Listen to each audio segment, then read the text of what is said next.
Into the Sunshine. Heavenletter number 5809. October 20th, 2016. Come back to where your heart is. Do not leave your heart dangling.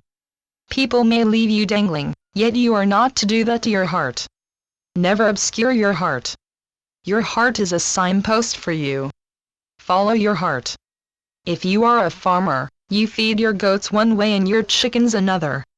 You take care of all that which belongs to you. You have one heart. Now take care of your heart.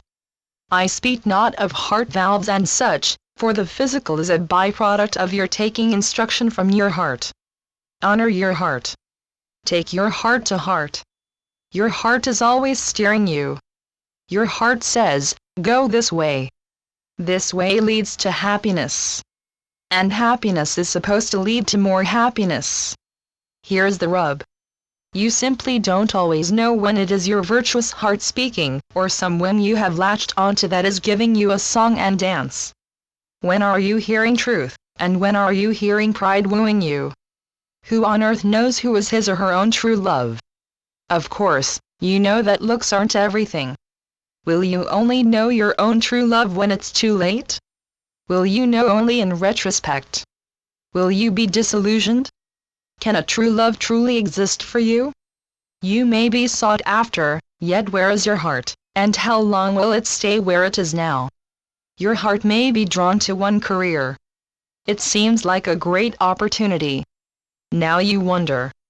Was it vanity dangling ego before you once again? When did you ever know who you really were and what you really wanted?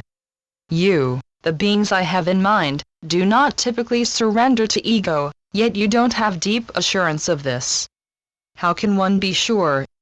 How does a human being know when it is his true heart speaking?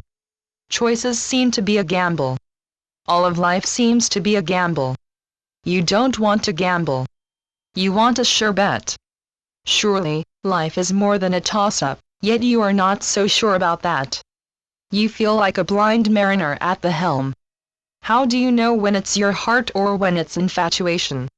For a glorious moment or two, love feels real, and then it may have flown the coop. All that glitters is not gold. Gold can turn into dust. Forthwith, your heart, as you know it, does not seem to be exactly reliable. Your heart does not always seem to sustain you.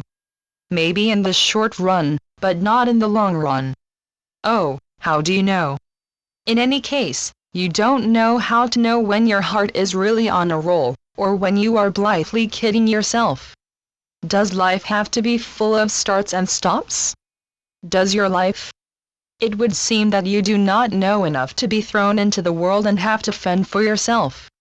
You simply don't know how to read the signs. You were thrown into the midst of life too soon. You were too young. You are sure of this. You understand that there is great value in not having limits, yet you wouldn't mind a few traffic lights that tell you go or stop, or an arrow that points one way instead of two. Is life a photo shoot and no more? When does real life reach you and carry you over the mountains? When is it your turn for a life without nettle? When is it your turn to make worthy and long-lasting choices? Will you ever know what you are doing and make the right choices as some people seem to do at least? When is it your turn to take the right turns in life? Hello, my dears, how do you know that you are not? You are learning something. You are learning more than all that insecurity and doubt. Perhaps one definition of life is that it is a risk. Ah, yes, nothing ventured, nothing gained. If you are in a jungle, forge through it. When you are in traffic, look both ways. Whichever way you travel, whatever the ups and downs, life is pumping more life into you, and it is for you to keep going forward into the sunshine. Channeled by Gloria Wendroff. Heavenletters.org